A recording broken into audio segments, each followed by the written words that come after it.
হ্যাঁ কামড় দিলেন? এই সাদাইটা, হ্যাঁ হ্যাঁ এই সাদাইটা খাওয়া যায়। এই সাদা খাওয়া যায় নাকি? হ্যাঁ দেখছেন, দেখেন হ্যাঁ, আসলে তো মজা। সব তেল।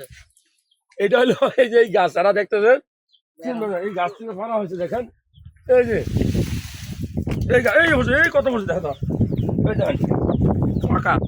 এটা হলো ভেরন গাছ, ঠিক আছে, বা আমাদের এলাকা ভেন্না গাছ বলে, ভেন্না তেল, দেখছেন? এইখান থেকে তেল তৈরি করা হয়তো, এই তেল আগে খাওয়া হইতো, গায়ে মাখা ইত্যাদি নাকি? হ্যাঁ বিসিএস খাওয়া না, এই তেল মাথা গাত দিলে হ্যাঁ বিসিএস বিজি বাসরা হয় না, মানে খুশকি বা গায়ে গায়ে যে কি বলে এটা রে, খুশকি, অ্যালার্জি, হ্যাঁ ফুসফাসরা এগুলো হয় না আর কি। যাই হোক, ভালো আছেন আপনি? অনেক মজা, এই যে আমি খাচ্ছি দেখেন, হ্যাঁ এখন তো খাওয়া যায়। এটা কে কে খাইছেন আমাকে জানাবেন, অনেক মজা। আমরা বাইরে নিয়ে যাই কিছু দাবি।